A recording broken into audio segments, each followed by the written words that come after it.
Hola, Verónica, ¿cómo vas? hola Alejandro, qué gusto. Muchísimas gracias por la invitación. ¿De qué? Pues gracias a ti Bueno, por aceptar y por estar con nosotros.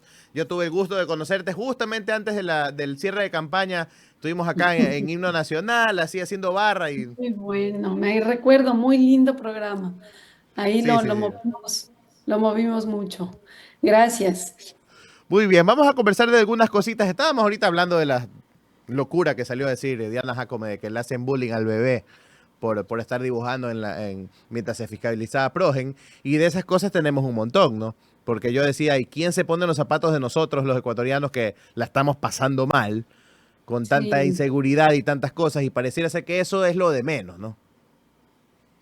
sí, sí, sí. Y bueno, yo lo que te digo sí indigna, ¿no? Nos indigna tener ese tipo de representantes, pero también ojo con caer en la trampa del personalismo en la política, ¿no? El problema del Ecuador no es un problema de ineficiencia, ¿no es cierto?, de corrupción individual, como estamos viendo y que es real, que hay que exponerlo, pero ese no es el tema de fondo. Aquí hay una grave crisis política, Alejandro, y de seguridad que no tienen ninguna atención, o sea, ni siquiera la atención debida que ya deberíamos decir, o sea, no hay ninguna atención. Y eso no es solamente un tema de que tenemos un gobernante ineficiente, que tenemos representantes ineficientes, como podrá ser el caso de este muchacho, sino que también hay una falta estructural de voluntad en contra de verdaderamente luchar contra el crimen organizado, ¿sí? Y yo diría a favor de esta incompetencia en la gestión pública, porque es la única manera, pues, de acompañar esa desestabilización del Estado que hoy estamos viviendo. Entonces, aquí el problema es estructural, Alejandro, y tiene unas raíces muy claras en ese régimen político oligárquico que hoy hemos visto de regreso con la familia Noboa en el gobierno. Otros espacios, parte del pedido del FMI para hacer un desembolso es que no se ejecute a totalidad el presupuesto. Entonces, no estamos hablando de ineptitud, sino de simplemente que es parte Exactamente. del plan. Exactamente. Entonces, di tú, meternos en la discusión de que este muchacho si dibuja o no dibuja, yo creo que es parte del trama, de la trama de, pues, quitar los ojos de lo urgente y de lo importante, ¿sí? Aquí hay una crisis del Estado de Derecho, hay una intencionalidad por, pues, acabar con el Estado democrático que tanto le ha costado a este país. Y yo creo que ahí deberíamos poner la atención los ecuatorianos, también los medios de comunicación que impulsan tanto, vamos a decir, la agenda de discusión a nivel, y tú, a nivel mediático, pero que de alguna manera pues son también los medios de comunicación los que ponen el tema en lo importante. Así que no dejemos que lo importante se nos vaya de las manos. ¿Y qué es lo importante? El debilitamiento constante del Estado ecuatoriano. Mira lo que hoy están haciendo con estas tres leyes que obviamente nos está dejando fuera, sí, de este Estado de Derecho que al ecuatoriano, dictó al ecuatoriano, a la ecuatoriana trabajadora le ha costado tanto, ¿no? Esta ley de solidaridad que, pues decíamos con unos compañeros, es ese típico eufemismo para ir consolidando los estados autoritarios que se basan en el terror, en el horror, sí, en esa política del miedo. Eh, una alternativa, vamos a decir, porque no han podido con otros recursos, ¿no? Una alternativa para ir mermando, ¿no? Pues derechos a los trabajadores, los derechos a los jubilados, el derecho de los niños y adolescentes a tener una mejor educación, a recibir una mejor calidad de salud, ¿no? Y lo mismo podríamos decir de la ley de inteligencia, Alejandro, y ya no digamos de esta ley de integridad pública que quizás lo tocamos durante la entrevista. Sí, sí, tal cual. Justamente de eso íbamos a conversar hoy y tú dices los temas importantes. Nosotros siempre le damos un toque, tratando de darle un toquecito de humor en este espacio, aunque sea, porque ya Ah, sí, estamos ya. la gente Sí, habla sí, tanto de los sí. temas serios y se enfrasca tanto en los temas serios que yo digo, vamos a meterle un poquito de humor, pero sin perder el foco, ¿no? Como tú dices, lo Así es. importante no está en estas cosas y esto es parte de las cortinas de humo que hemos venido viviendo, ¿no? Es en medio de lo que está pasando, de la crisis petrolera, de la nula producción de Imagínate, petróleo en estos días, salen estos temas imagínate. que nos desvían la atención y para ADN ha de ser, me imagino, fácil deshacerse o decir, bueno, pues ya, saquemos a este asambleísta. Fácil. Y encima Claro, van a quedar bien. como diciendo, nosotros sí nos deshacemos de la gente que... Exactamente. Y qué bueno que tocas ese punto, porque es el típico, di tú, estos fusibles, ¿no? Que suelen sacar los gobiernos cuando pasa un tema que es aún más grave, ¿no? Y este muchacho puede ser un fusible más de los tantos que pues habrán, porque yo creo que la política de Daniel Noboa es realmente una política del horror, porque así hay que decirlo, del horror. No estamos ante una serie de reformas o de procedimientos aislados, Alejandro, como tú bien lo dices, estamos frente a una estrategia estructural de regresión democrática, de regresiones económicas, de regresiones de derecho, y eso tiene un solo nombre. Ese nombre tiene régimen político oligárquico, ¿sí? Así hay que decirlo, ha vuelto la oligarquía a gobernarnos y esto es gravísimo, porque son estos grupos económicos ultrapoderosos que hacen el uso de la política, de la constitución, del hombre del maletín, para otra vez, pues, enriquecerse a través del Estado, como es lo que ya vimos con Lazo y hoy estamos viendo con Daniel Noboa. Tal cual. Bueno, una de esas regresiones de derechos sería esta reforma al artículo 99 del Código de la Democracia, en el Así numeral es. 9 con respecto al tema de la ley, bueno, con el tema de la paridad de género para los binomios o para la lista de asambleístas. ¿Qué opinión te da respecto a eso? ¿Es un avance? ¿Es una medida simbólica? ¿Es un retroceso? ¿Qué mismo es? Bueno, avance, yo creo que obviamente no, más avance para ellos, para esa política, di tú, conservadora, patriarcal, que siempre han querido imponer estos grupos, ¿no?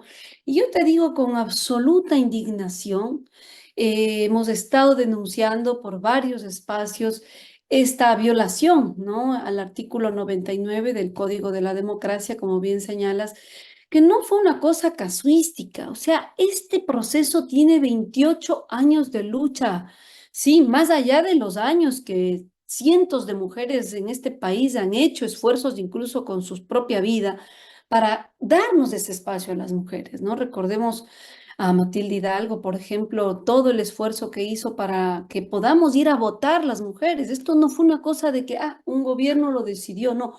Fueron luchas específicas con mujeres con nombre y apellido.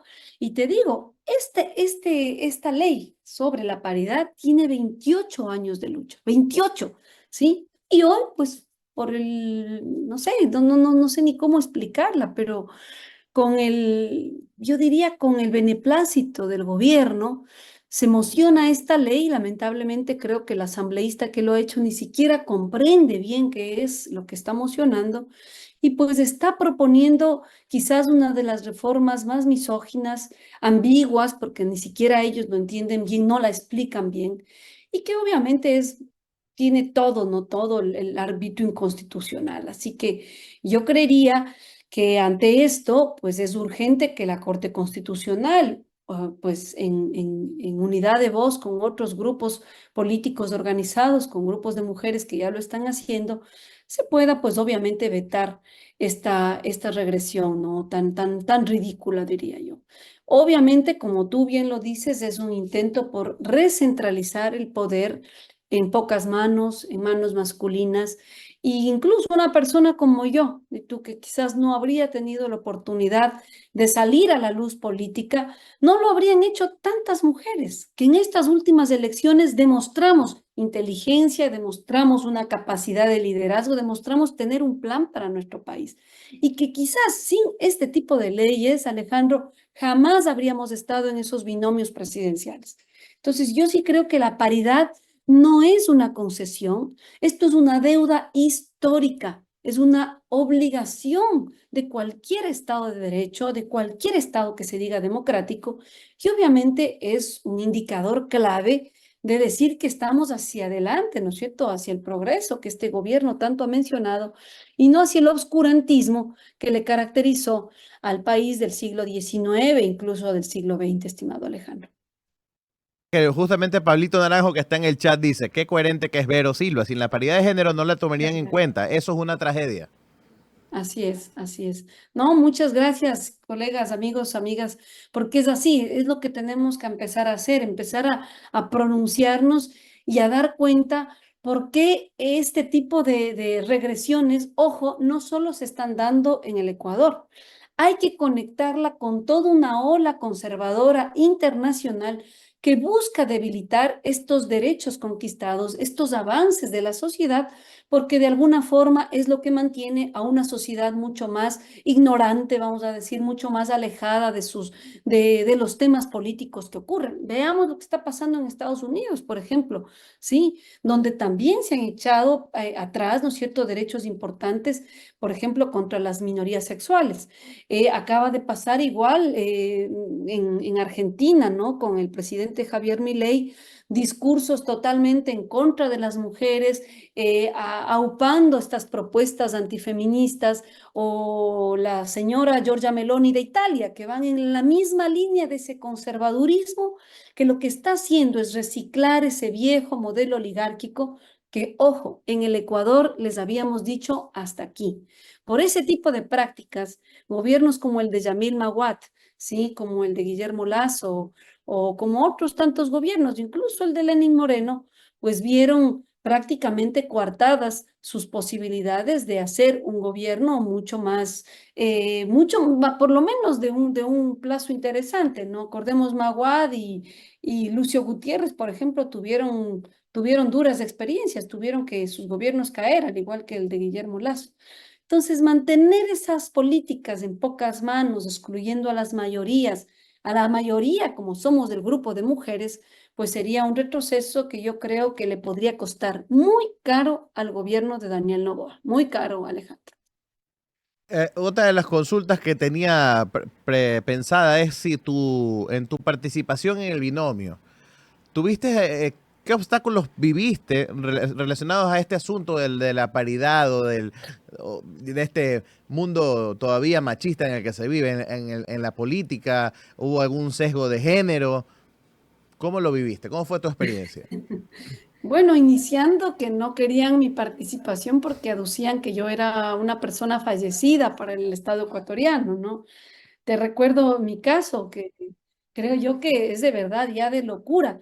Decían que yo no podía inscribir mi candidatura porque estaba fallecida para el CNE. Incluso la señora Diana Tamaín, recuerdo a Enrique Pita, decir públicamente que el Partido Socialista debe buscar otra candidata porque yo no seré la candidata de los socialistas, porque no aparezco en el padrón y basta. Bueno, tuve que recurrir a abogados, tuve que recurrir a las últimas instancias, y fue así el Tribunal Contencioso Electoral con un voto, Alejandro, con un voto que permitió mi participación. Yo digo, ante todo esto nos tenemos que enfrentar cuando queremos tener participaciones con voces propias. Y ahora, incluso legalmente, quieren eliminar pues este derecho que te digo, en varios países, pues ya consta como base, ¿no? O sea, veamos el caso de varios países latinoamericanos que con la misma línea de apertura, vamos a decir, para la participación femenina, se han logrado avances importantes, ¿no? Mira, hoy México tiene la primera presidenta mujer. Asimismo, otros países de la región lo han logrado. Y obviamente, te digo, con niveles muy, muy rescatables. Deberían acompañar esa reforma legal para ver si la paridad puede ser efectiva. Porque que no solamente sea numérica, porque lamentablemente Claro, también pasa, ¿no? Que te dicen, no, si es por llenar el cupo, también tenemos claro. asambleístas mujeres que hemos visto que algunas se las critica porque no trabajan, ¿no? Les han dicho de todos algunas asambleístas. Entonces, no necesariamente el ser mujer garantiza una paridad que sea efectiva para los intereses de la sociedad, ¿no? Sin duda, ¿no? Obviamente el hecho aquí no es que porque seamos mujeres, pero aquí hay que analizar dos cosas. Las mujeres históricamente hemos estado fuera de la vida pública. Sí, entonces creo que si hablamos de derechos democráticos, hay que también dar cuenta que para que las mujeres podamos también hacer una participación real, necesitamos que se abran esas oportunidades. ¿Cómo se han traducido esas oportunidades históricamente? En darnos primero la oportunidad de educarnos. Recuerda tú, o sea, es hace muy poco, por ejemplo, que las universidades permiten el ingreso a las mujeres, o colegios importantes, ¿no es cierto? las mujeres eran consideradas analfabetas hasta digo, el siglo XIX, es apenas ya a inicios del siglo XX que esto se empieza a discutir y es recién, te estoy hablando de los años 60, años 70, que existe la posibilidad o la idea de que las mujeres podamos tener acceso a una educación superior, a una educación con las mismas atribuciones que nuestros pares varones. Así que yo sí creo que caer en este tipo de argumentos no nos ayuda a democratizar la sociedad, ¿sí? Y yo creo que las mujeres hay que tener en cuenta, no somos una minoría, a veces también uno dice, bueno, el derecho de las minorías, ¿de cuál minoría? Estamos hablando de más de la mitad de la población que por siglos, por décadas, no hemos tenido una representación real. Mira, te cuento una anécdota. Sí, yo tuve la oportunidad de ser directora de movilidad en una de las administraciones en Quito. Y bueno, y era de la parte de investigación. Entonces yo era la directora de movilidad y decía, bueno, veamos cómo se encuentran las políticas de transporte. Imagínate en Quito, la ciudad capital, el 85% del personal que usa el transporte público somos mujeres, el 85%. Pero los buses, la ecovía, la metrovía, todo el sistema vial está pensado para una población masculina, ¿sí? O sea, me imagino que tú también te habrás subido a un bus, ¿no? Dices, o sea, no hay ni la mínima idea de que en un bus se sube una señora adulta mayor, que se sube una niña, que se sube una mujer embarazada. En este país, Alejandro, no existen políticas públicas pensadas en las mujeres. No existe una política pensada en las mujeres embarazadas. Yo que tuve a mi bebé, te digo, es terrible una mujer embarazada, una madre joven, ¿verdad? Con un niño, porque prácticamente se te cierran las opciones. ¿Quién está pensando, ¿verdad? Desde la necesidad de la población femenina, un Estado mucho más inclusivo, un Estado mucho más participativo? Entonces, es necesario que las mujeres tengamos también nuestra voz, nuestra representación, y yo coincido contigo. No es solamente que seamos mujeres, sino por ser mujer te da la garantía de una mejor representación, pero es un paso para que incluso podamos formarnos mejor, para tener las oportunidades que históricamente no las hemos tenido.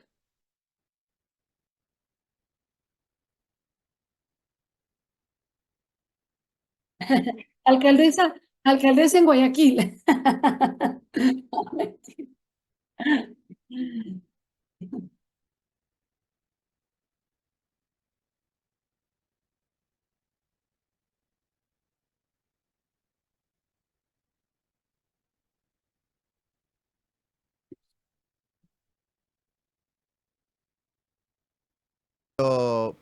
Una visión a futuro tuya que tú digas, a ver, yo me veo en tal cosa. Bueno, mira, por el momento sí te digo, yo me veo dando todo lo que pueda, todo de mí, para que esta regresión de derechos que estamos viviendo las ecuatorianas, los ecuatorianos, no pase desapercibido. O sea, necesitamos, ahora que tuvimos la oportunidad y tú de aparecer, pues no silenciar esas voces. Yo creo que también depende mucho de nosotras. Yo sé que es difícil, yo te digo, yo soy mamá de una niña pequeñita aún, pero creo que debemos ver los esfuerzos necesarios para que esa participación no esté aislada. Y yo te digo, serán varias las puertas que tengamos que tocar, no importa, pero yo creo que hoy lo más urgente es que podamos generar ese llamado patriótico que sí existe en las ecuatorianas y ecuatorianos. O sea, hay una ciudadanía ávida de nuevos representantes, por lo menos di tú de gente con la que nos sintamos más conectadas, ¿no? O sea, hoy lo que estamos viendo es una asamblea que no nos representa, un gobierno que está más preocupado, ¿no es cierto?, de sus intereses económicos, familiares. Hay esa sensación de inercia en la política nacional, donde miles de jóvenes no quieren verse involucrados y ya no se digan muchas mujeres que no quieren participar, pero yo creo que no nos vamos a desanimar. Yo creo que si bien la democracia en el país está siendo saqueada en nombre de esa seguridad y de esa economía que no llega, que no aterriza, yo creo que es momento de darle respuestas a la gente. ¿Sí? Así que aquí la participación, alzar la voz no tiene por qué ser un favor, creo que es un derecho Y yo lo voy a seguir haciendo, Alejandro. Ojalá tengamos la oportunidad también desde los medios de comunicación, desde los distintos espacios, porque es así como también nos podemos conectar con los distintos electorados. para que Así tenga que visibilidad. yo seguiré ahí adelante. Dice César Fernández, la Vero Silva debería abanderar una nueva izquierda sin caudillos. Sí, yo creo que es un momento donde los caudillos no van más. Si bien hay importantes aportes, ¿no es cierto?, que se ha hecho desde liderazgos, de tus liderazgos que han hecho mucho por el país, pero yo creo que también ya el Ecuador ha visto que poner el foco en una sola persona, en un solo liderazgo, también nos hace mucho daño. Es momento donde sea esa horizontalidad en la participación política la que nos dé otro tipo de liderazgos, ¿sí? Entonces, donde si yo en un momento no puedo, bueno, pues tengamos más voces. Y te digo, eso ya lo iniciamos, ojalá pronto también podamos hacer una visita a Guayaquil, pero te digo, varios compañeros, compañeras, estamos articulando un nuevo frente que pueda posicionar, ¿no es cierto?, a ese centro, a esa izquierda, a ese progresismo, con una mira real del país que nos merecemos y que queremos los ecuatorianos y que existe. Porque hoy nos quieren hacer que este es el país de don nadie, ¿no? El país donde la ignorancia puede gobernarnos, donde ese valor absoluto de la riqueza por sobre todas las cosas puede gobernarnos. Y no es así. Ecuador le ha hecho frente a esas olas neoliberales en muchos momentos históricos. Recordemos con Yamil Maguad, recordemos el hito histórico que hubo ya en los 90 con Sixto Durán Ballén, con el mismo León Febres Cordero, que si vemos y analizamos las tres leyes que nos está proponiendo el gobierno de Noboa, van muy ligadas a esas leyes, a esos paquetes económicos que quisieron instaurar en los años 90 y en los años 2000. Así que los ecuatorianos y ecuatorianas no es un pueblo ignorante, no es un pueblo que no entiende de política. Así que yo confío muchísimo que esta nueva propuesta que queremos y que ya la estamos iniciando, ahora estamos haciendo a foros ciudadanos con este tipo de temáticas, pueda motivar también a más gente en varios rincones de nuestro querido país, Alejandro. Ojalá Sí, también porque... te sumes. Aquí necesitamos más gente valiosa. Vamos, vamos, muy bien, muy bien. El tema, y lo que tú dices es claro, ¿no? Salir un poquito de las personas y enfocarnos en las ideas. Porque Claro, va más allá de, voy a escoger a este, no, es que solamente esta persona es la que me garantiza resultados. Y a veces no sabemos, a veces está la persona y resulta que esa persona después se va y cuando ya no está, y entonces el caudillismo llega un momento en el cual sí comienza a afectar, porque deberíamos es de votar por ideas, no por personas. exacto. Y este tema de que, bueno, nos aferramos a una sola persona, también no te permite ver los errores que puede existir en esa agrupación política y que es lo que hoy también no nos ha permitido con fuerza, pues, mantener un triunfo, porque yo te digo, para mí toda esta elección fue un proceso muy fraudulento, pero que no tuvo la fuerza ciudadana para resistir y para decir, a ver, a mí, por lo menos, me dan pruebas reales de que la elección pues no tuvo tantas fallas y que lo que yo voté me están respetando. Mira, lo que a mí me pasó, Alejandro, yo creo que es ya una muestra de lo que pudo haber sido ese fraude electoral. ¿Cómo es que a una persona, ¿no es cierto?, que tiene todos sus derechos políticos habilitados, de pronto le dicen que está fallecido? Entonces yo me pregunto, ¿cuántos fallecidos más existieron en esta elección? En la primera vuelta, que tú te acercabas a votar y te decían, qué pena, no consta en las listas, pero tenga su papelito y que vengo a la segunda vuelta, ¿no? Porque pues no va a poder votar. De pronto, en la segunda vuelta aparecieron más de 1.300.000 personas que fueron a votar. Te digo, a mí me encantaría saber quiénes son ese 1.300.000 personas, ¿sí? Y de pronto, quizás muertos de la Misteriosamente es la primera diferencia que vuelta, dicen con la que ganaron, ¿no? sí, yo no te digo eso de la tinta mágica y esas cosas, a mí no me convence. Yo trabajé en el CNE, yo fui presidente, terminé siendo presidenta de la Junta Electoral de Pichincha en el año 2019 y te puedo decir que este proceso que vivimos para mí es un proceso lleno de acciones muy fraudulentas que no nos dan las garantías de tener realmente un gobierno legítimo. habrá legalidad, ¿no es cierto?, según el CNE, pero eso también se da, Alejandro, porque no hay la suficiente fuerza ciudadana para decir, ok, estamos con este proceso, estamos con este movimiento. ¿Por qué? Porque las cosas se reducen a las personas, porque los procesos políticos en el Ecuador, lamentablemente, se están reduciendo a nombres y apellidos.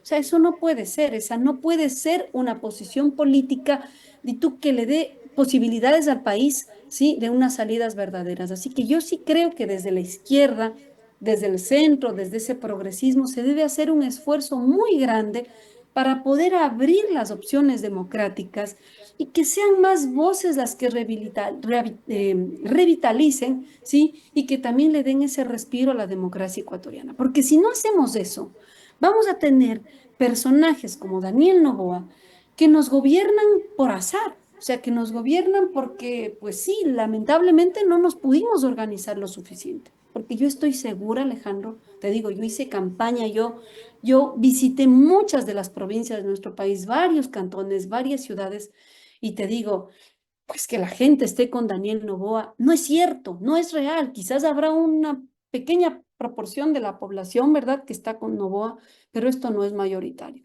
Y una de las razones es porque la izquierda, ese centro, esa gente que queremos y amamos este país, no tenemos la fuerza y las agallas para organizarnos y dar una propuesta, pues, con más solidez para los ecuatorianos y ecuatorianas. Así que esperemos Ese es que el esto se desafío de la vaya oposición. consolidando.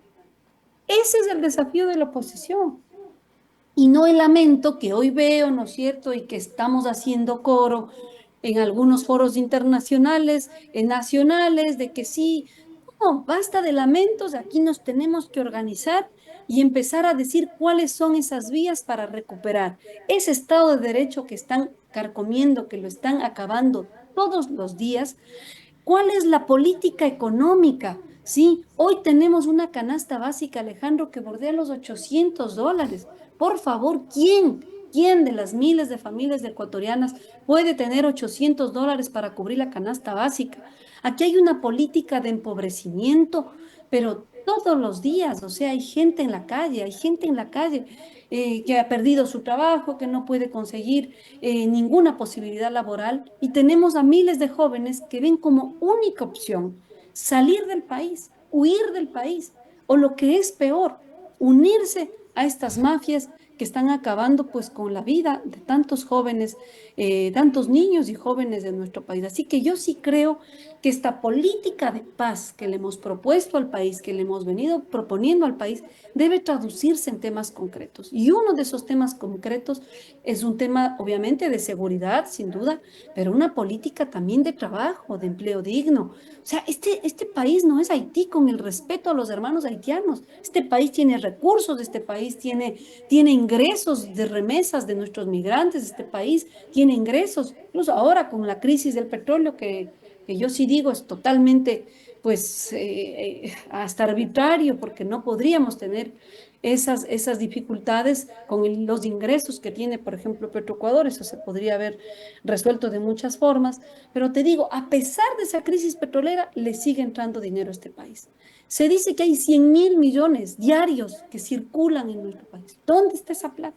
Entonces necesita una política monetaria que le obligue a los bancos a que ese dinero esté también en las manos de los ecuatorianos y que podamos invertir aquí. O sea, han acabado con la industria nacional, han acabado con la posibilidad de los pequeños emprendimientos. Entonces, no es que todo esté perdido, no es que todo esté terminado, no es así. Hay que dar la lucha, pero con propuestas. Y yo te digo, esas propuestas existen y esa gente que estamos dispuestos a dar esa batalla, también existimos, Alejandro. Muy bien. La última, ¿qué mensaje le darías a las mujeres jóvenes que quieren participar en política hoy?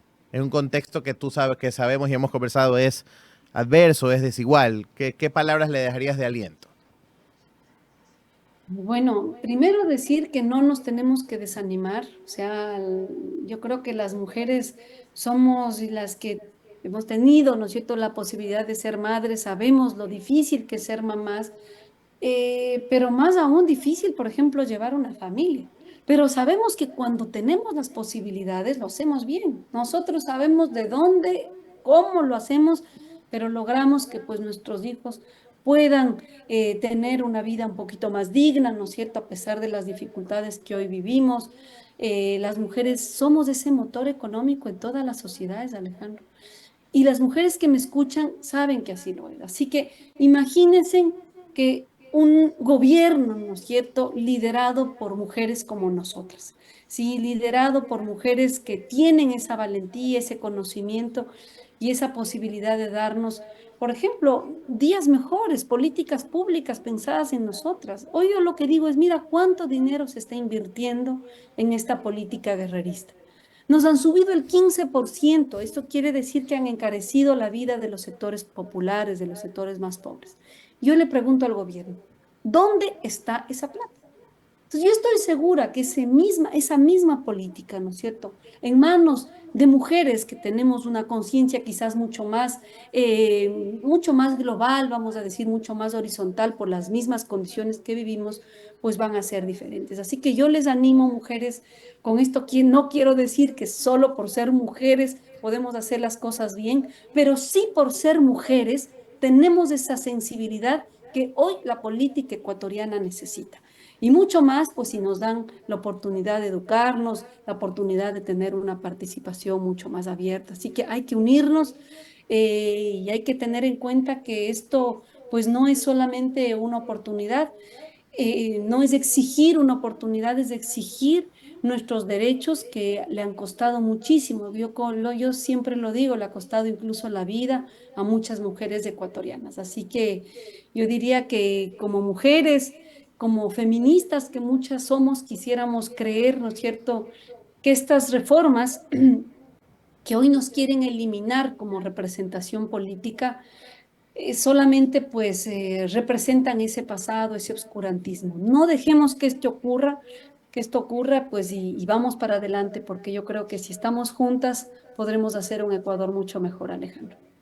Verónica, aquí tu fanaticada te manda saludos también. La gente en el canal están contentos y pendientes de esta entrevista. Así que te mandamos un abrazo gigante. Muchísimas gracias por acompañarnos en Incómodos. Es la primera vez, pero obviamente no será la última. Así es, no va a ser la última, Alejandro. Más bien gracias a ustedes que nos dan esta posibilidad. Un abrazo y bueno, hay que seguir pendientes, que no se nos van a llevar nuestro país. Así es, a resistir. Chao, Un chao abrazo grande. amigas, chao amigos. Chao.